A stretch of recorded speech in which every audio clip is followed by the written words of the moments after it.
사랑하는 성도 여러분, 오늘도 또 주 안에서 복되고 귀한 예배 시간 같이 드리겠습니다.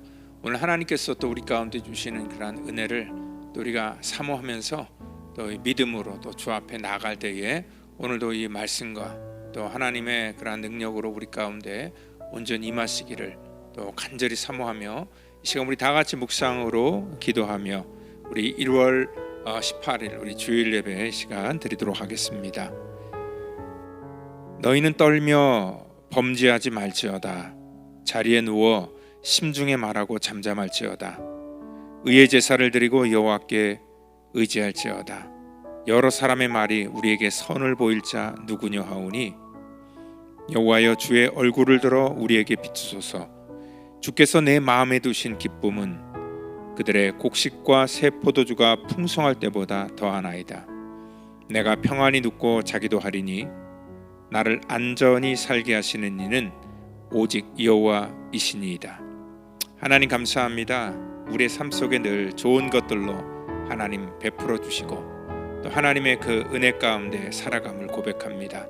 하나님 오늘도 이 믿음의 자리에 저희들 설 수 있는 것은 주께서 우리를 부르셨고 또한 아버지 하나님 그 부르심에 반응하여 저희들 나왔사오니 하나님 늘 우리의 영혼이 살아 역사하게 하시고 우리 주님 앞에 날마다 깨어서 하나님의 의를 구하는 우리 모두가 되도록 인도하여 주시옵소서.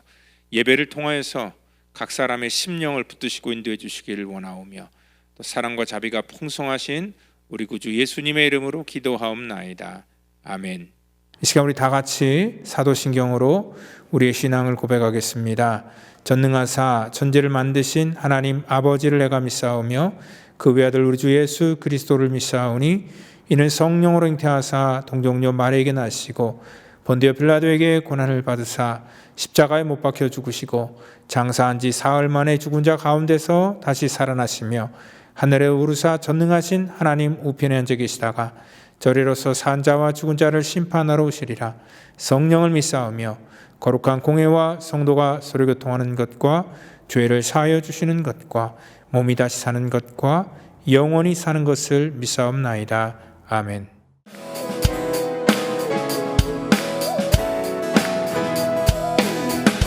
주와 같이 길 가는 것 즐거운 일 아닌가. 우리 주님 걸어가신 발자취를 어린아이 같은 우리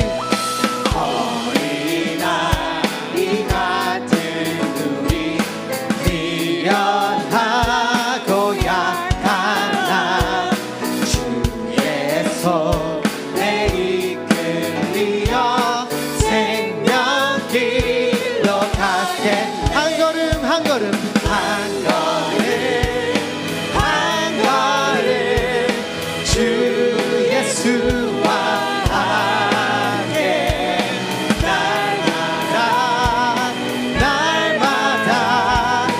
우리는 다시 한번 찬양할까요? 주와 같이 길 가는 것 즐거운 일 아닌가. 우리 주님 걸어가신 발자취를 밟게 어린아이 같이 어린아이 같은 우리 미련하고 약한 주의 손에 이끌리어 생명길로 가겠네. 한 걸음 한 걸음 주 예수와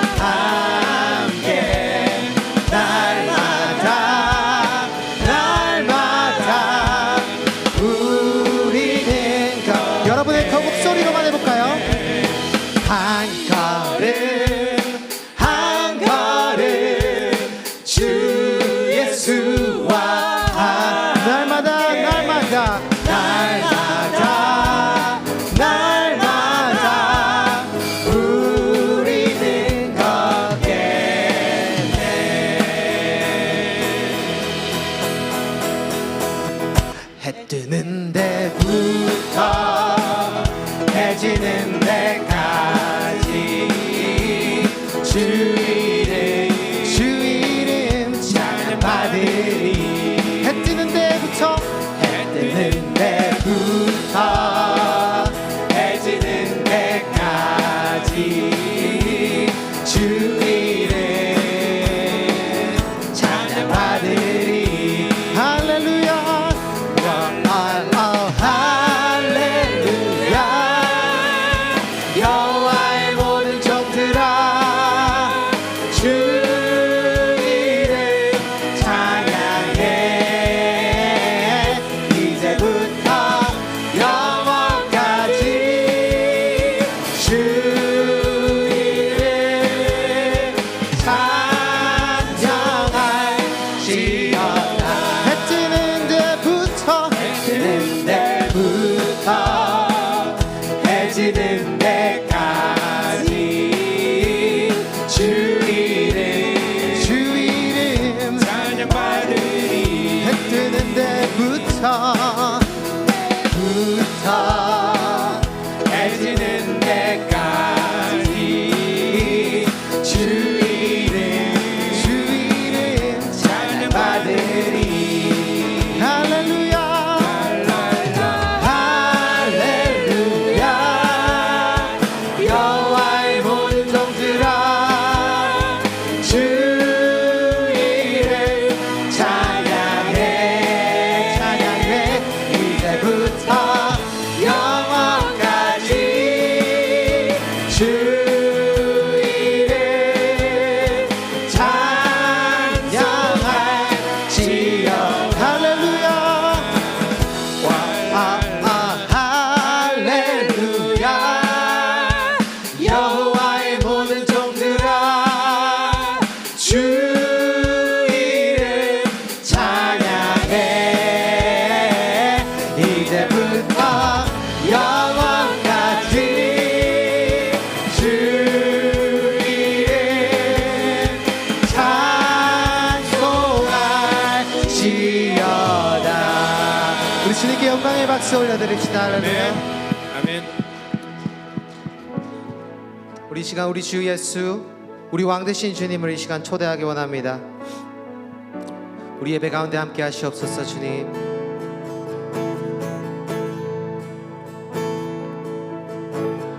예수 우리 왕이여 이곳에 오소서. 보좌로 주여 임하사 찬양을 받아 주소서. 주님을 찬양하오니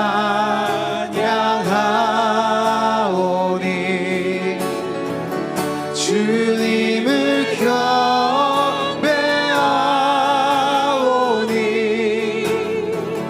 왕이신 예수여 오셔서 좌정하사 다스리소서.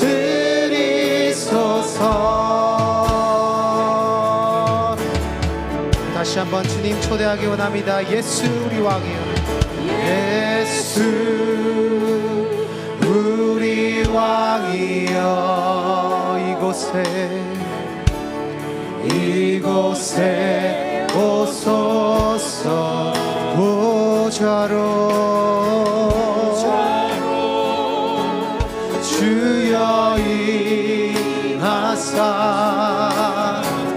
찬양을 받아 주소서. 주님을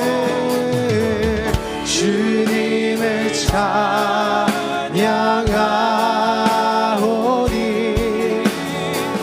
주님을 경배하오니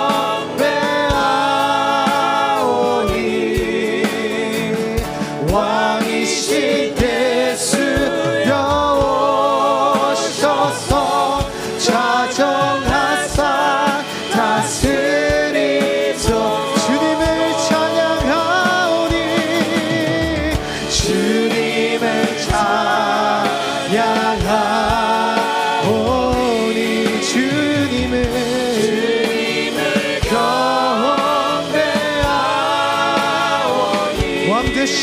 예수여 왕이신 예수여 오셔서 자정하사 다스리 내가 너를 지명하였나니 내가 너를 지명하여 불렀나니 너는 내 것이라 내 것이라 너의 하나님이라 내가 너를 보배롭고 존귀하게 여기노라 너를 사랑하는 내 여호와라 내가 너를 지명하였나니 내가 너를 지명하여 불렀나니 너는 내 것이라 내 것이라 너의 하나님이라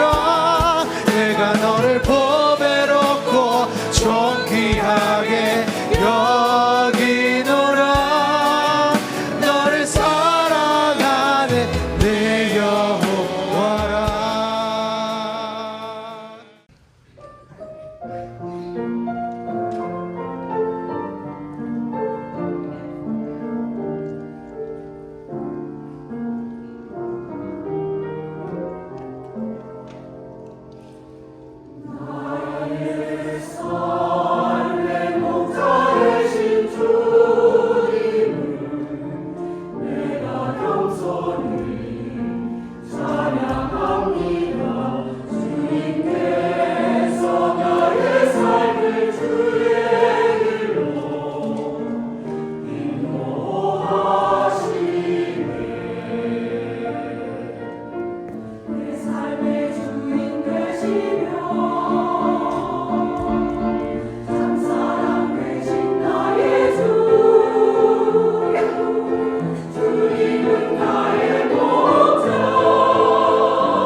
시간 은혜 받을 말씀은 갈라디아서 말씀 우리 1장 1절로 우리 3절 말씀 되겠습니다. 사람들에게서 난 것도 아니요 사람으로 말미암은 것도 아니요 오직 예수 그리스도와 그를 죽은 자 가운데서 살리신 하나님 아버지로 말미암아 사도된 바울은 함께 있는 모든 형제와 더불어 갈라디아 여러 교회들에게 우리 하나님 아버지와 주 예수 그리스도로부터 은혜와 평강이 있기를 원하노라.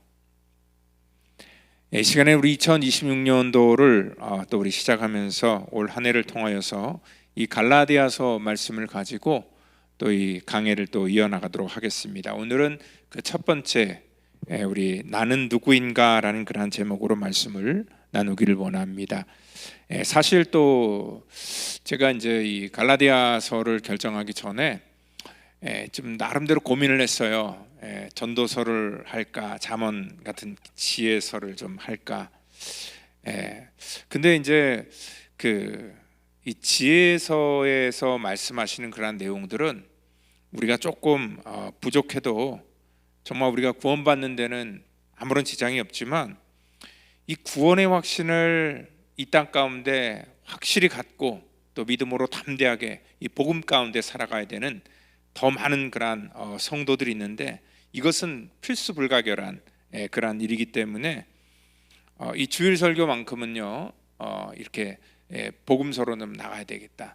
여러분들 그 갈라디아서는 사실 그 믿음으로 구원을 받는다는 그러한 복음의 핵심이 아주 진하게 들어있는 그러한 책이기 때문에 오늘 이 갈라디아서를 통하여서 이 땅에 많은 그러한 하나님의 백성들이 구원의 확신을 가지고 하나님의 자녀로서 또 담대히 살기를 그런 원하는 마음이 있어서 갈라디아서로 정한 것입니다. 이 갈라디아서는요 많은 사람들에게 있어서 정말 이런 구원의 확증을 주는 그런 책으로서 특별히 이제 그 루터 같은 경우에는 갈라디아서는 나의 서신이다라고 이렇게 말하고도 있고요. 또 실질적으로 그가 자기가 갈라디아서와 결혼했다 할 정도로 굉장히 이 갈라디아서를 사랑했습니다.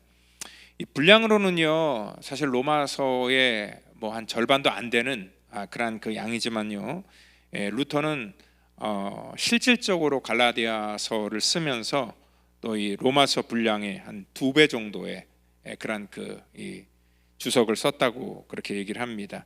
그래서 뭐 갈라디아서는 몇 가지 이렇게 별명이 좀 있는데요. 종교 개혁의 선언문이었다라고 이렇게 말하기도 하고요. 그리고 율법주의에게 보내는 그런 선전 포고문이었다라고 이렇게 말하기도 합니다. 또 이 로마서하고 굉장히 많은 그러한 닮은 면이 있는데요. 그래서 이것을 좀 작은 로마서다라고 이렇게 또 말하기도 합니다. 실질적으로 2022년도부터 2023년까지 제가 이제 로마서 관계를 쭉 1년이 넘도록 했는데요. 오늘 여기 그 로마서와 굉장히 복음적인 면에 있어서는 그 내용이 유사하지만 또 분위기는요 또 굉장히 또 대조적인 그러한 모습을 갖고 있어요. 그러니까 로마서는 좀 이렇게 느낌이 굉장히 좀 이렇게 차분하고 이 책상에서 정리정돈이 아주 잘된 그러한 이 서신이었다면은 이 갈라디아서는요 굉장히 어떻게 보면 약간 그 언어 자체가 굉장히 공격적이고 또 전투적인 그런 어조로 쓰여 있고요. 그러니까 마치 그 치열한 그런 영적인 전쟁의 한 복판에서 쓴 그러한 글처럼 우리가 느껴지기 때문에 그 분위기나 그러한 모습은 완전히 대조적이다라고 이렇게 또 말할 수도 있다는 것입니다. 바울은 먼저 갈라디아서를 시작하면서 이 자기가 믿고 있는 그러한 이 복음 이게 어디서부터 왔는지 그거를 먼저 출처를 밝히고 있습니다. 그리고 자기가 이 서신을 쓰고 있는 자기가 지금 무슨 권한으로 또 어떠한 그러한 내용을 내가 써내려가야 되는지에 대해서 가장 먼저 이렇게 명확하게 밝히고 있는 것을 볼 수 있습니다.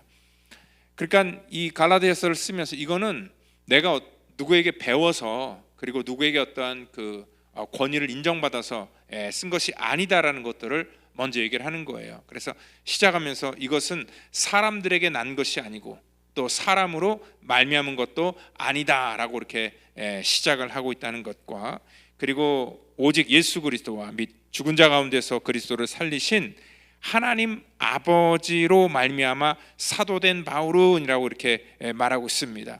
그러니까 바울은 이걸 시작하면서 자기가 이 사도의 그러한 권한을 가지고 하나님께로 직접 받은 오늘 그 하나님의 감동을 가지고 이 갈라디아서를 쓰고 있다라고 이렇게 강조를 합니다. 서신서 여러 곳을 보면은요, 이 바울은요 자기의 사도권에 대해서 굉장히 많이 강조를 해요.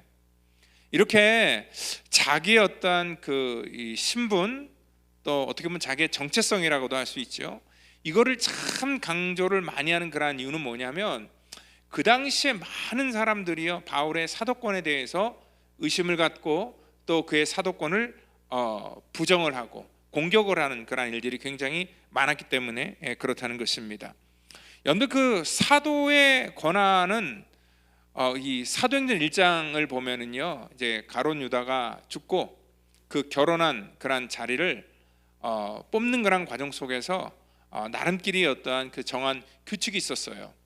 그러니까 예수님의 공생애 동안에 예수님의 그러한 사역에 직접 동참했던 사람, 그리고 또한 그 부활을 목격하여서 그 부활의 증인이 되는 그러한 사람으로 선정을 하자라는 그런 나름대로 그런 규칙이 그들 가운데 있었다는 것입니다.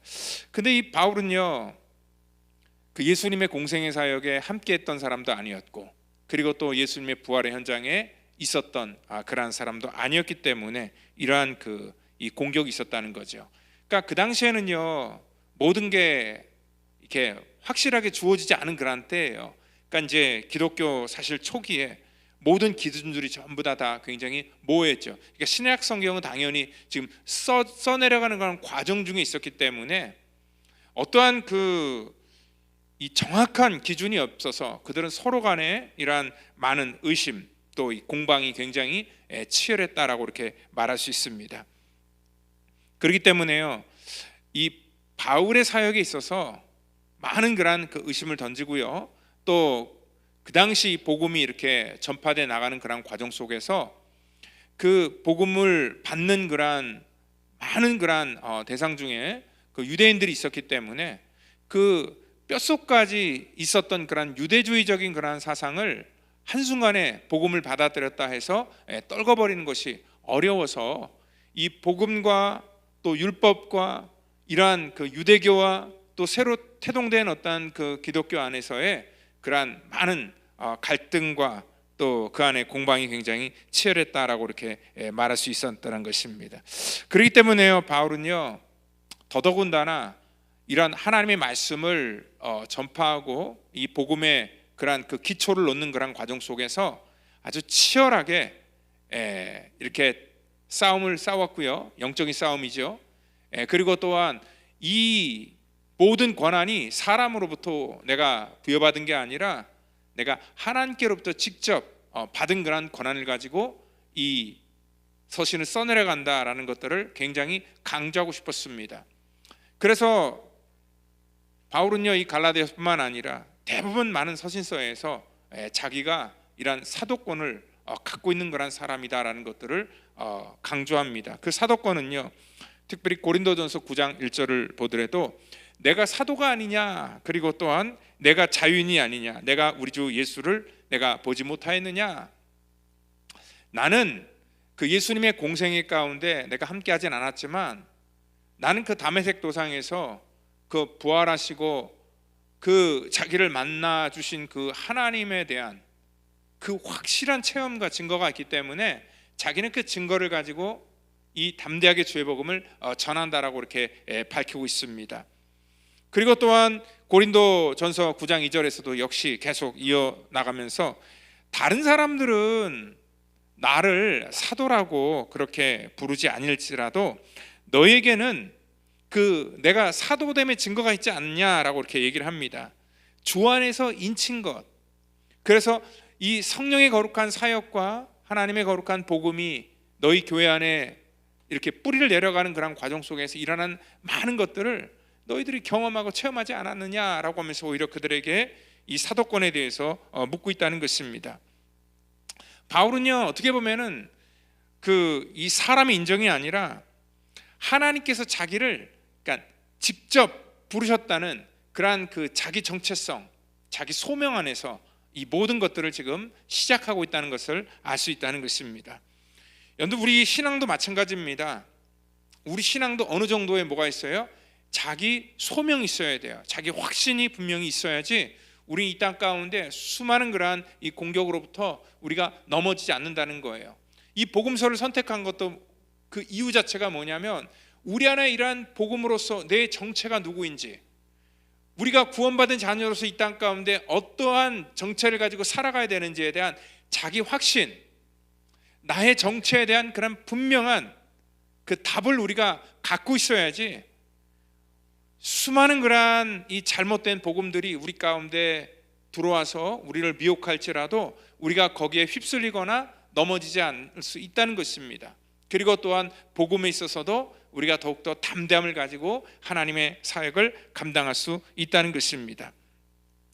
왜 수많은 사람들이 이렇게 바울을 공격했을까? 물론 바울의 사도권을 의심했던 그런 많은 부류 중에서요, 뭐 여러 가지 이유가 있을 수 있겠지만 사실 어떻게 보면 그 기득권의 싸움이 가장 크지 않나라고 이렇게 생각할 수 있다는 것입니다. 그러니까 어떻게 보면은 이 바울의 복음을 흔들기 위한 그러한 사단의 그러한 공격인데, 이것들이 이 기득권 싸움으로 이제 겉으로 볼 때는 나타나게 된다는 것입니다. 그러니까 사도들끼리 안에서도요, 그 사도행전 14장 15장 이렇게 쭉 보면은요, 서로 의견이 굉장히 불분명했다는 것을 알 수 있어요. 그래서 굉장히 그 사도들 안에서도 이러한 우리가 믿음으로 말미암아 구원을 받는다, 이 놀라운 그러한 이 사실을 그들이 다 공감할 때까지 치열한 그러한 이 다툼이 있었다는 것입니다. 그 당시에 많은 그러한 교회가 세워질 때는 아까 얘기했던 것처럼 유대인들을 중심으로 했기 때문에 이러한 유대인들이 많은 그러한 기득권들을 갖고 있고, 기득권들을 그들은 계속 유지하고 싶었고, 그리고 또한 그들이 생각했던 자기의 생각들을 그들은 계속 고수하고 싶었던 그러한 마음들이 있었습니다. 근데 이러한 것들이요, 하나님 나라의 그러한 교회의 순수성을 위협하기 시작했고요, 이 복음의 진리를 흐트러 놓기 시작했다는 것을 알았기 때문에 바울은요, 그것들을 그냥 자시할 수 없었다는 것입니다. 그러니까 사탄은요, 항상 이렇게 교묘하게 우리의 삶 속에 들어와서 이러한 하나님의 말씀의 순수성을 이렇게 어지럽히고, 또 교회라는 곳에 들어와서 이 교회의 이러한 그 진리를 왜곡시키는 그러한 일들을 지금도 계속 하고 있다는 것을 우리가 알 수 있다는 거예요. 오늘 여기 갈라디아서 나오는 그런 갈라디아 지방의 많은 교회들뿐만 아니라 지금 이 갈라디아서를 쓰는 이 서신이 대상은요, 한 교회가 아니라 여기는 그 지역에 바울이 제1차 선교 때 세웠던 그런 많은 교회들이 있어요. 그 교회들을 어지럽히는 그런 수많은 잘못된 그런 그 거짓 잘못된 복음을 전하는 그런 자들이 있었고, 그리고 또한 고린도 교회에서도요, 바울을 굉장히 많이 공격을 했죠.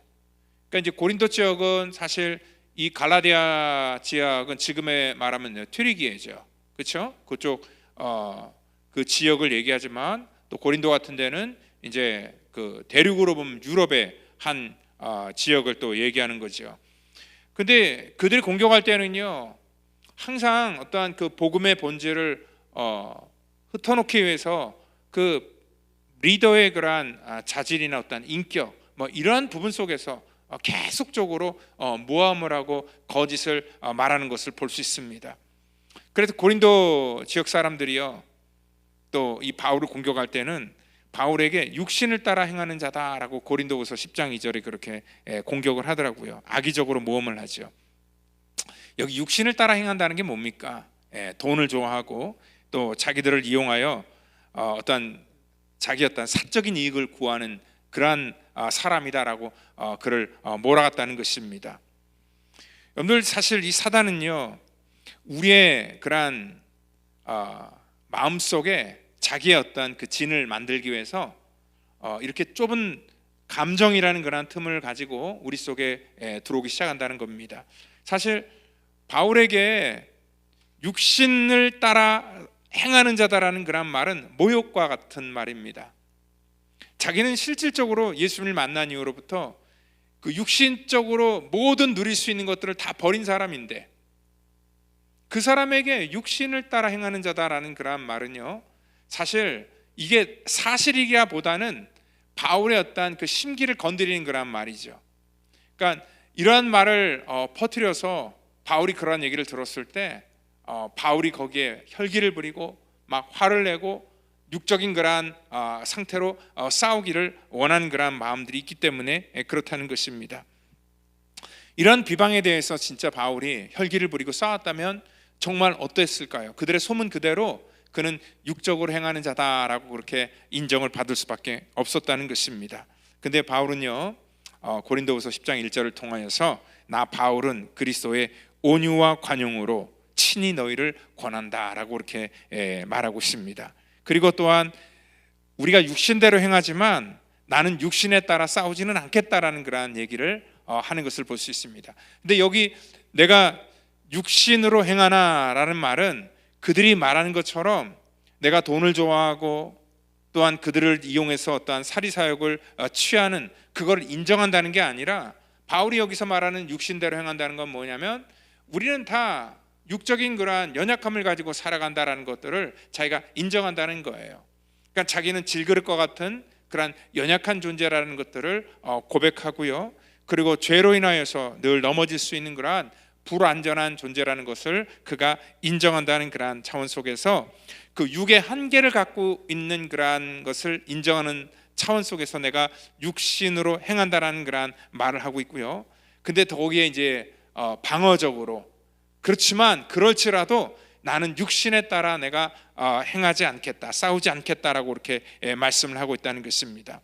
즉 사단이 원하는 방향으로 나는 나가지 않겠다라는 그러한 결의를 그가 하는 것을 볼 수 있습니다. 사단은요 거기서 멈추지 않고 바울을 또 공격합니다. 이번에는 그의 자격론을 가지고 공격을 한다는 것을 알 수 있습니다. 그래서 그 고린도후서 10장 10절에는 그가 몸으로 대할 때는 약하고 말이 시원치 않다라고 그렇게 또 어떠한 그의 갖고 있는 그런 팩트를 가지고 공격을 하는 거예요. 그러니까 겉으로 볼 때는 그가 사실 이 성경에 묘사하는 그러한 여러 그러한 추측을 우리가 생각할 때 바울은 그렇게 외모적으로 외적으로 사람들에게 호감을 가는 그런 외모는 아니었다라고 그렇게 얘기를 합니다.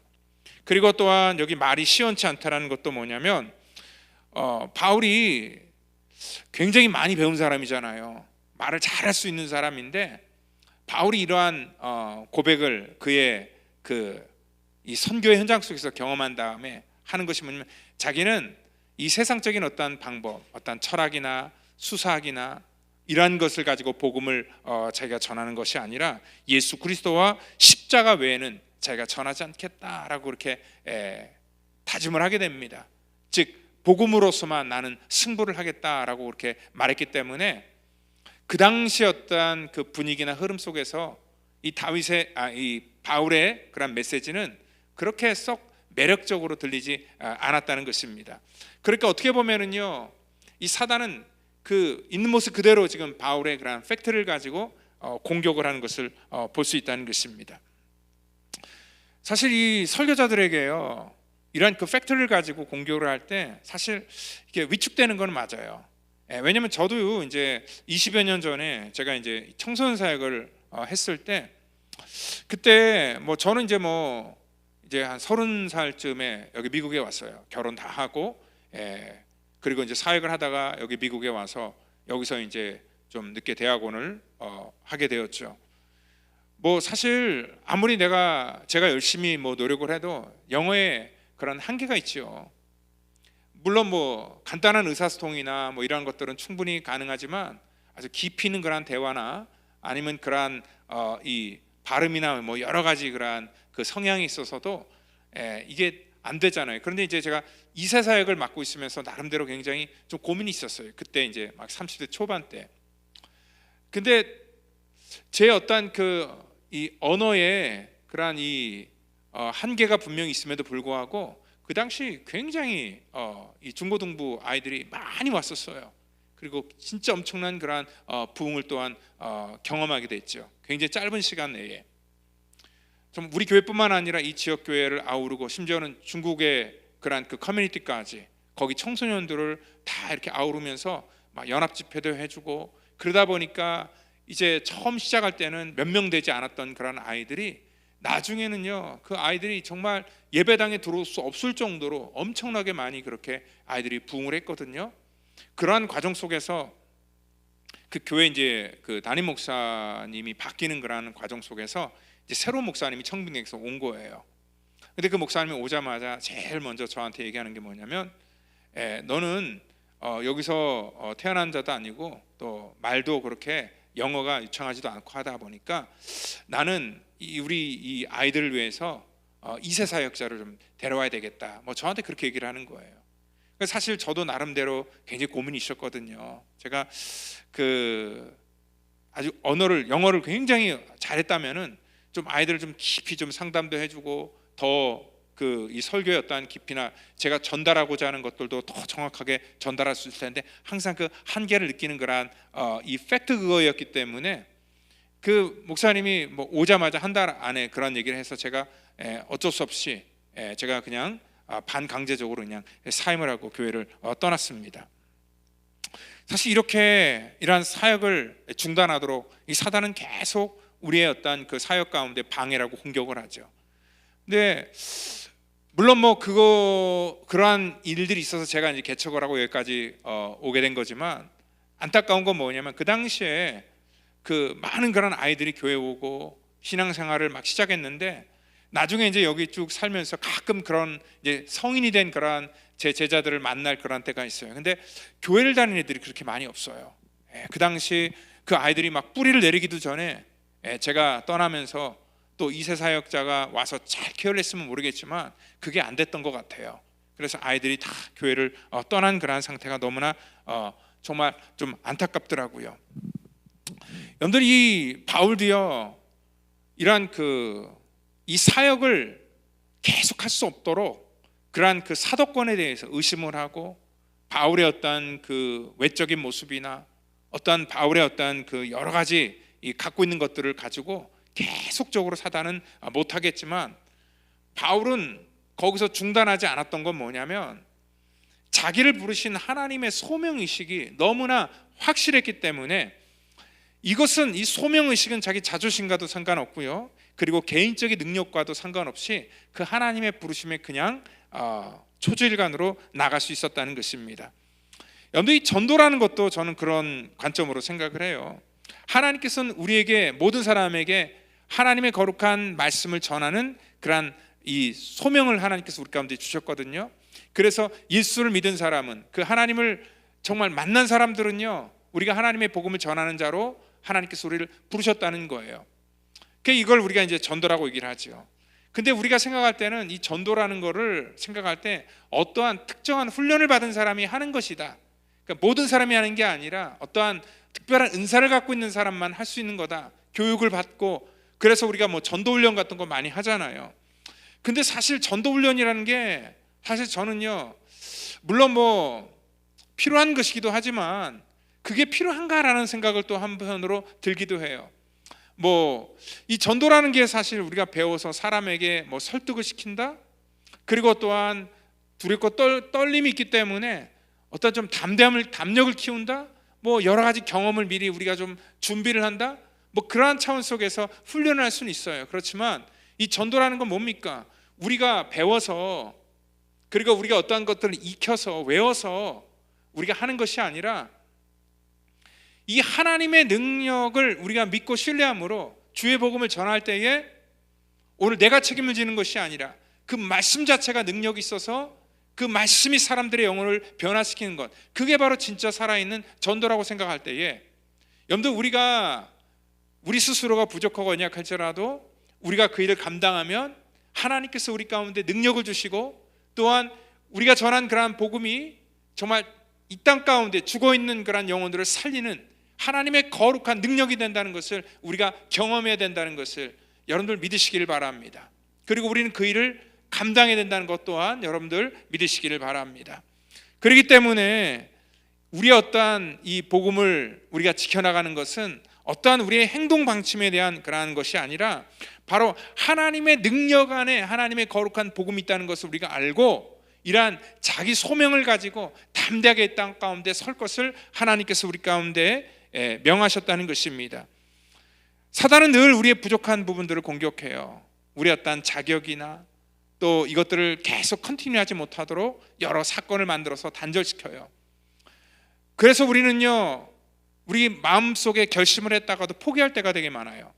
근데 영적인 싸움이라는 것은요, 이 사단에게 우리의 자리를 내줘서도 안 되고 이 견고한 진을 우리가 형성을 해야 되거든요. 그러니까 마치 뭐 게임하는 것처럼 그냥 하다가 뭐 지면 그만이고 또 아니면 말고 그런 것이 아니라 우리의 어떤 그 영적인 영역 속에서 이러한 영적인 싸움이 계속 일어나는데 여러분들 하나님의 정체성을 가지고 이 싸움을 우리가 끝까지 싸워 나가야 된다는 것입니다. 오늘 우리가 이러한 것들을 양보하면은요, 사단은 그 틈을 비집고 들어와서 우리가 믿음 생활을 하지 못하도록 그렇게 우리의 마음을 미혹하고 또 우리를 연약하게 만들어 놓는다는 것입니다.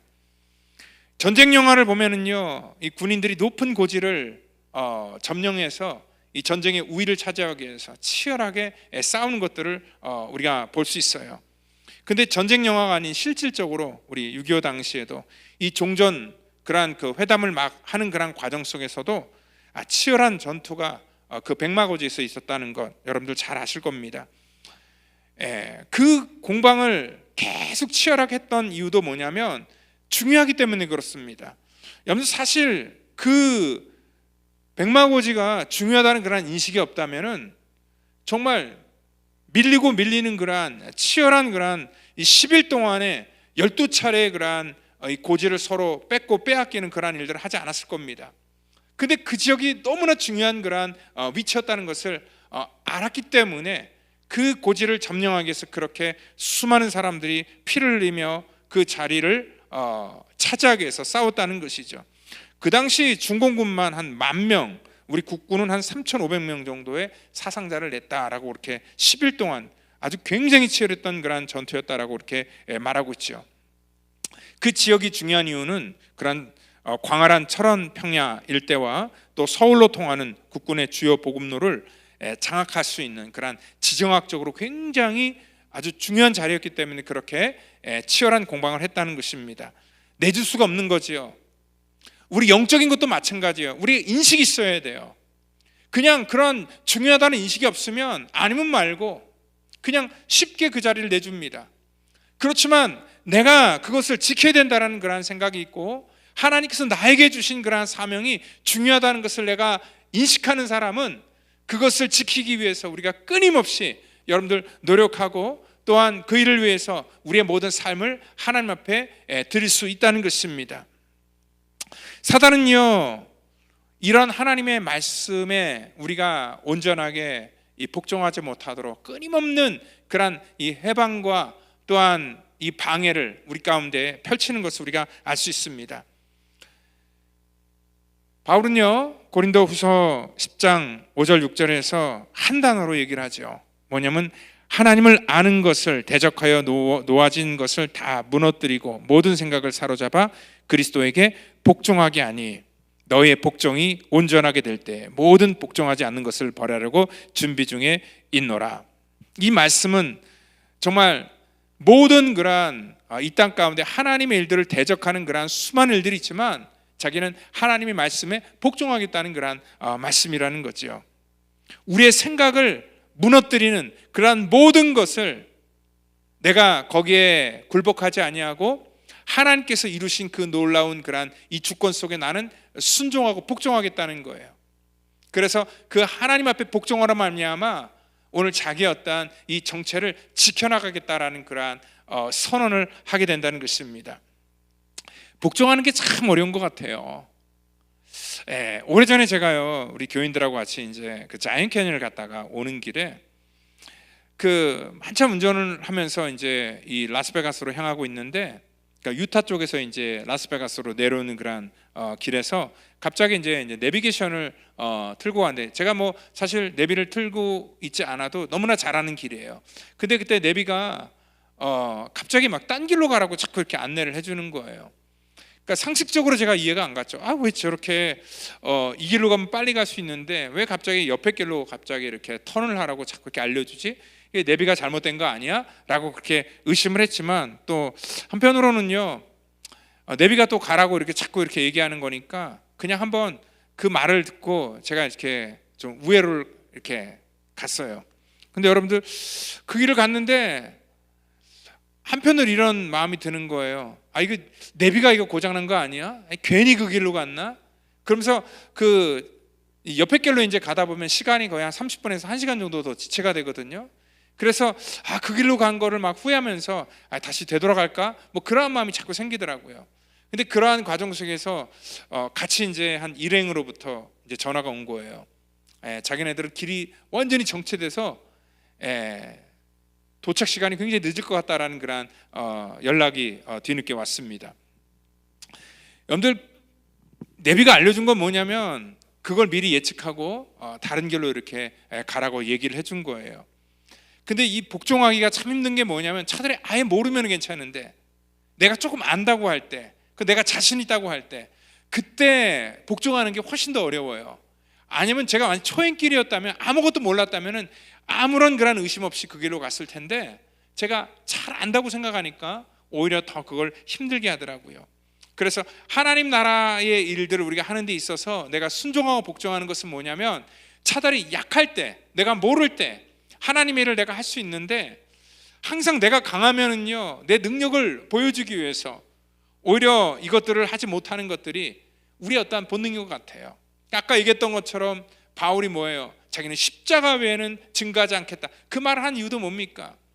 그가 이 아테네 가서 복음을 전할 때 그 수많은 그러한 철학과 또한 이 수사학이 있었던 그곳에 그 아레바우 광장에서 바울은 많은 학식이 있었던 사람이기 때문에 그들과 아주 유창한 그러한 이 대화와 또 변론을 통하여서 예수님의 복음을 전하려고 그렇게 노력을 했다는 거죠.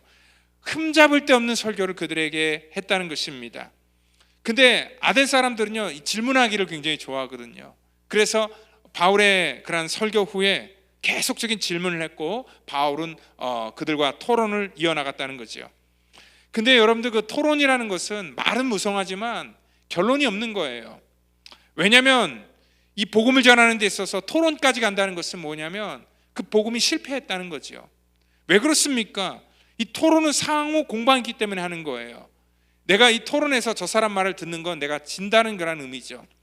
그래도 끝까지 지지 않기 위해서 끝까지 궤변을 정말 쏟아내면서 이러한 이 말이 오고 가는 그러한 상황 속에서 바울이 느꼈던 건 뭐냐면 복음이라는 거는 사람들에게 아주 아름다운 말로 저들을 설득시키는 게 아니라 토론으로 이기는 게 아니라 그냥 하나님 캐리그마 하나님의 말씀을 그냥 선포하고 그 하나님의 말씀이 능력이 있어서 그 말씀이 그 심령을 변화시키고 그 하나님의 놀라운 역사가 일어나는 것 그거를 그 아데네에 가서 그가 뼈저리게 느꼈기 때문에 그는 이러한 고린도에 가서 사람들에게 그러한 욕을 먹더라도 그 토론을 통하여서 그들을 설득시키는 방법이 아니라 그냥 선포하는 방법으로 그의 사역을 했다는 것입니다.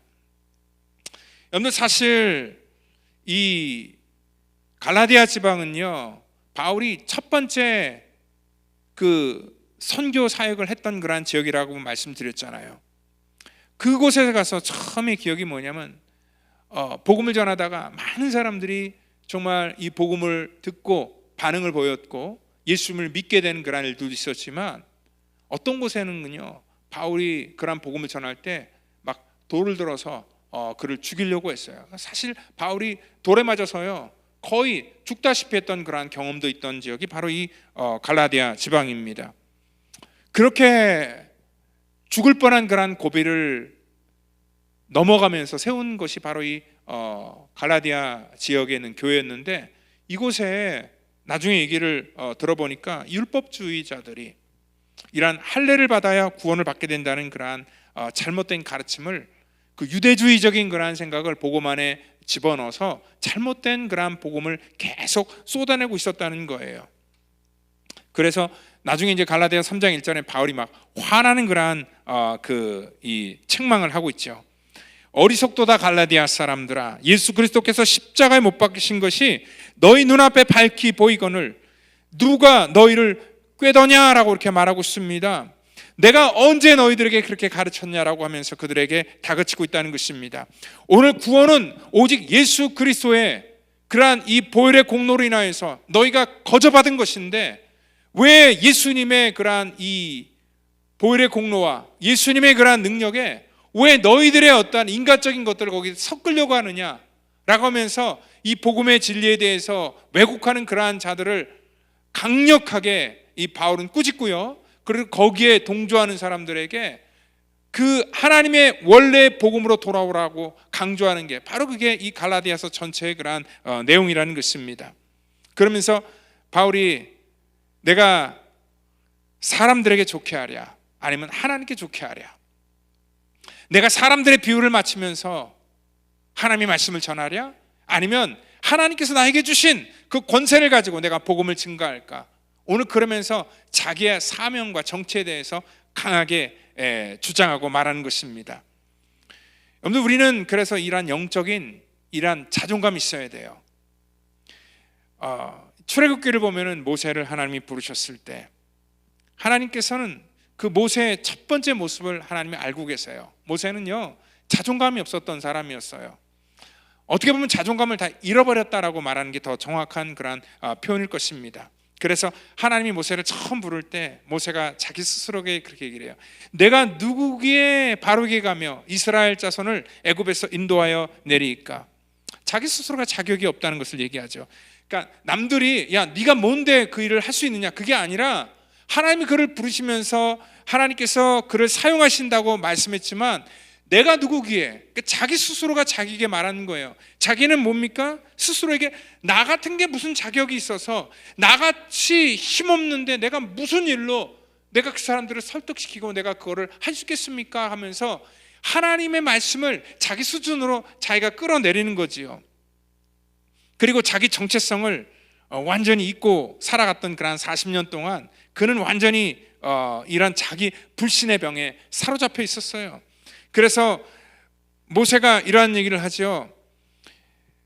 그들이 나를 믿지도 아니하며 내 말을 듣지도 아니할 것이고 이르기를 여호와께서 내게 나타나지 아니하셨다 하리라. 이 말씀은 그러니까 도대체 누가 내 말을 믿어주겠냐? 아무리 하나님께서 저에게 말씀해 주셨어도, 하나님이 말씀해 주셨다는 것들을 사람들에게 내가 말해도 사람들이 그걸 믿어주겠냐라고 하는 그러한 이 불신. 그래서 어떻습니까? 이거 사실 어떻게 보면은 하나님에 대한 불신앙입니다. 그리고 그는 이 팩트죠. 자기 스스로 어떤 그 팩트로 얘기를 해요. 뭐냐면 나는 할 수 없습니다. 왜냐하면 나는 말이 능하지 못하고 입이 뻣뻣하고 혀가 둔한 사람이기 때문에 나는 할 수 없습니다 라고 이렇게 자기 스스로가 자기가 그렇게 말합니다. 그래서 이러한 일들을 할 수 없다라고 자기 끊임없는 변명을 쏟아내게 된다는 거죠. 근데 사도행전 7장 22절을 보면은요, 모세가 애굽 사람의 학수를 다 배워 그 말과 행사가 능하더라 얘기를 합니다. 원래 그러니까 처음부터 말이 뻣뻣하고 말이 둔했던 사람이 아니라 그는 원래 이렇게 말과 행사가 능했던 사람이었는데 이제 40년을 보낸 이후에 나는 그 일을 할 자신이 없습니다. 나는 남들 앞에서 그렇게 담대하게 말할 수 있는 그러한 자격도 안 되고 능력도 안 되고 나는 그러한 존재입니다. 자기 어떤 그 무력감, 이거는 겸손의 차원이 아니라 하나님에 대한 그러한 부르심에 대한 불신, 그리고 또한 자기 스스로에 대한 그러한 자격지심, 이런 것들에 철저하게 사로잡혀 있었다는 것입니다. 그래서 그의 열등감은요, 출애굽기 4장 13절을 통하여서 오 주여 보낼 만한 사람을 보내소서 얘기를 합니다. 결국 뭐 자기가 결론을 내려요. 자기는 아니다라고 얘기를 해요. 나는 자격이 없다. 다른 사람을 알아보라 얘기를 합니다. 자기 사명에 대한 그러한 과소평가. 근데 여러분들, 자기가 만약에 사람이 불러서 그 일을 했다면은 이렇게 말할 수 있어요. 근데 누가 불렀느냐가 중요한 거예요. 이 땅의 모든 권세를 갖고 있는 그 하나님께서 그를 부르신 거거든요. 그를 부르실 때는 하나님께서 능력도 주시고 그와 함께 하시겠다는 그런 하나님의 선언이 있을 때는 그 모든 일들을 그가 하는 게 아니라 하나님이 하시겠다는 그런 그 안에 녹아져 있다는 거죠. 우리도 마찬가지예요. 우리에 대한 이 평가, 이 세상이 우리를 어떻게 평가할지라도 그건 중요한 게 아니에요. 하나님께서 나를 부르셨다면, 그래서 우리는 하나님이 나를 부르셨다는 자기 소명의식이 이 땅 가운데 분명히 있어야 된다는 것입니다. 교회가 또 성도가 점점 이렇게 힘을 잃어가는 것은 뭐냐면, 우리가 누구인지에 대한 그런 자존감, 이것들을 점점 우리가 잃어가게 된다는 거예요. 뭐 예를 들어서 동물원의 사자는요, 사실 더 잘 보호를 받고 더 잘 먹습니다. 그럼에도 불구하고 그 동물원에 있는 사자를 보면 그 사자로 느껴지지 않고 고양이로 느껴질 때가 굉장히 많아요. 왜 그렇습니까? 사람의 손에 길이었기 때문에 그렇다는 것입니다. 그 사자로서의 어떤 그 본능, 야성을 다 잃어버렸기 때문에 그렇다는 것입니다. 마치 우리 성도의 모습도 그렇습니다. 너무 이렇게 안전하게 우리가 사육사가 주는 그런 음식을 먹는 것에 길들여져 있고, 또 우리 안에 이렇게 보호받고 그 밖을 나가보지도 못하는 그러한 우리 어떤 그 본질을 다 포기해버리고 살아가는 수많은 사람들이 있다는 거죠. 하나님께서는 그래서 이 땅 가운데 저와 여러분들을 오늘 다시 이 복음 가운데 부르실 때에, 오늘 이 바울에게만 하나님께서 이러한 복음의 정체성을 준 게 아니라 오늘 저와 여러분들에게도 그러한 소명의식과 정체를 하나님이 주셨다는 것을 믿으시기를 바랍니다. 사람들의 평가로 우리가 살아가는 것이 아니라 하나님께서 나를 불러주신 그 하나님의 평가로 살아가는 사람들이고, 우리는 과거에 했던 그러한 것들을 통하여서 현재를 살아가는 사람들이 아니라, 하나님께서는 우리의 미래를 보시고 하나님이 우리를 불러주시고 하나님의 주권 속에 우리를 이끌어 가신다는 것을 여러분들 믿으시기를 바랍니다. 나를 기쁘고 사람을 기쁘게 하는 게 아니라 하나님을 기뻐하는 그러한 일들로 저와 여러분들이 쓰임받는 그러한 거룩한 믿음의 증인들, 오늘 내가 누구인지를 온전하게 깨닫는 그러한 복된 성도가 되기를 예수님의 이름으로 축원드립니다. 다 같이 기도하겠습니다. 하나님 감사합니다. 이 땅의 이 혼탁한 세상 가운데서 하나님, 우리가 믿음을 지키고 또한 하나님의 거룩한 사명을 감당하기 위해서라면 하나님, 내가 누구인지를 하나님 확실하게 온전하게 알게 하시고, 또한 아버지 하나님, 그 부르심의 소명을 감당할 수 있도록 하나님께서 능력도 주시고 이 땅 가운데 그 사명을 감당하도록 하나님 우리의 입술에 권세를 더하여 주시고 우리의 심령 가운데 더욱더 굳건한 믿음으로 하나님 우리를 세워 주시옵소서. 2026년도를 통하여서 그 하나님께서 우리를 부르신 그 거룩한 사명을 감당하는 우리 모든 성도가 되기를 저희들 간절히 바라고 나오며 사랑이 많으신 예수님의 이름으로 기도하옵나이다. 아멘.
시간 우리 드린 예물 위해서 다 같이 기도하겠습니다. 하나님 감사합니다. 우리 사랑하는 성도들 이 시간 귀한 예물을 또 주 앞에 구별하여 드립니다.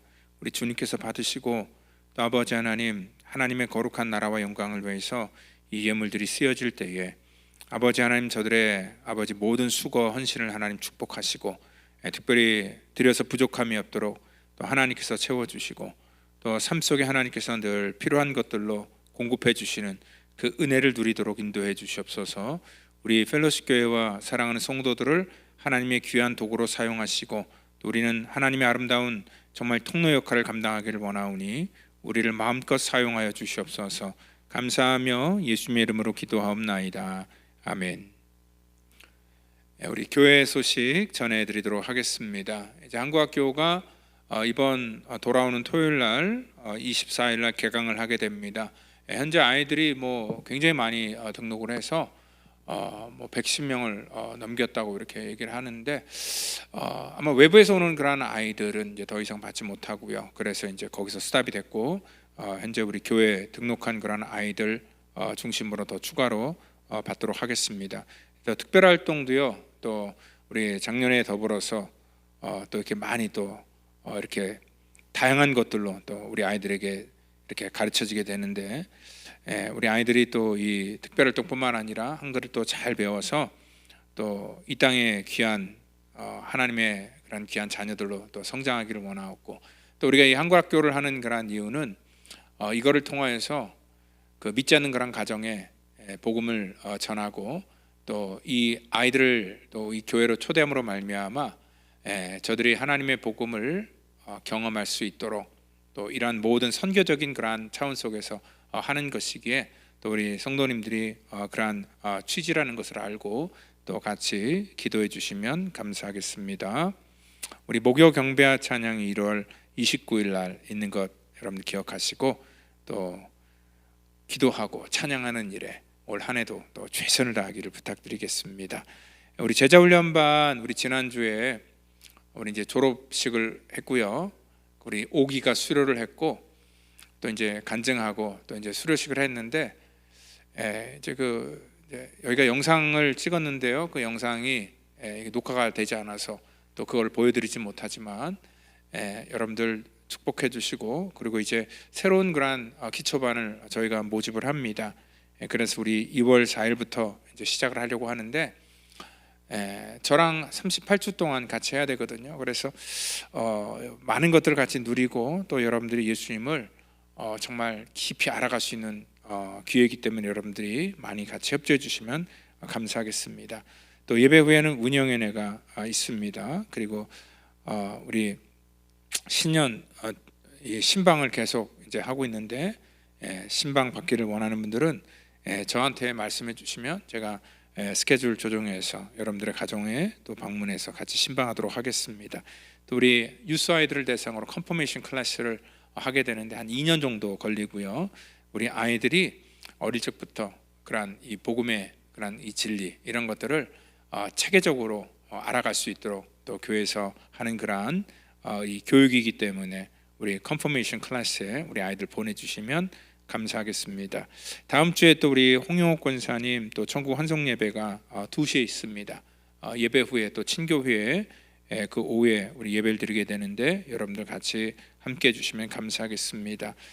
그리고 또 우리 AI 통역 서비스가 지금 매주마다 우리 영어권 분들에게 제공되고 있는데 그 혹시 언어가 불편해서 예배 드리기 힘든 여러분들의 자녀나 또한 여러분들의 배우자나 친구분이 계시다면은 이제는 초대하셔도 예배 전체를 다 그들의 언어로 이해할 수 있을 것 같습니다. 그래서 우리 주보에 그 링크가 있기 때문에 그 링크로 들어가셔서 여러분들 개인 스마트폰으로 설교를 동시 통역으로 들을 수 있게 됩니다. 그리고 다음 주에는 우리 그 게임 데이 우리 주일학교 아이들 행사가 있습니다. 우리 학부모님들이 또 같이 함께 해주시고 협조해 주시면 감사하겠습니다. 이 시간 우리 다 같이 자리에 일어나셔서 찬송가 595장 나 맡은 본분은 우리 찬양하신 후에 축도함으로 예배를 마치도록 하겠습니다.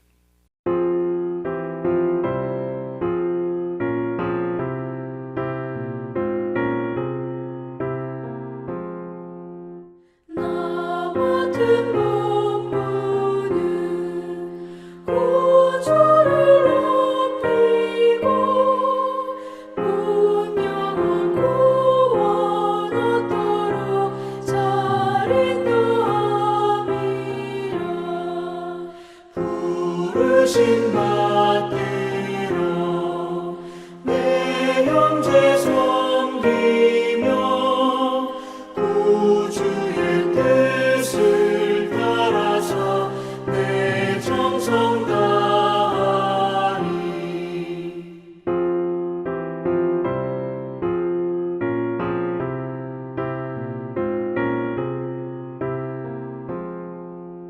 주 앞에 모든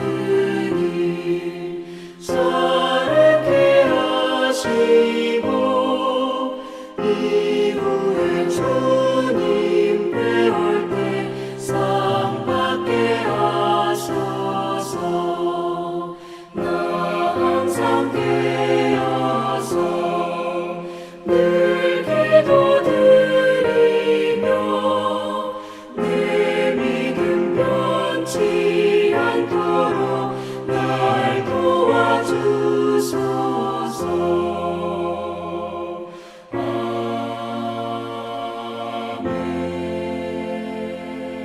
아멘. 이제는 구원의 완성을 이 땅 가운데 이루시기 위해 십자가에서 물과 피를 쏟으시며 우리의 모든 허물과 죄를 사해 주신 우리 구주 예수 그리스도의 그 놀라우신 은혜와 우리 하나님의 무한하신 사랑하심과 성령님의 교통감화 역사 그 충만케 하심이 이 땅 가운데 하나님께서 우리를 부르신 믿음의 정체성을 가지고 담대하게 살기를 원하는 사랑하는 성도와 우리의 자녀와 가정과 또 이 시간 함께하지 못한 믿음의 권석 전체 머리에 이르기까지 이제로부터 영원토록 함께 하시기를 간절히 축원하옵나이다. 아멘.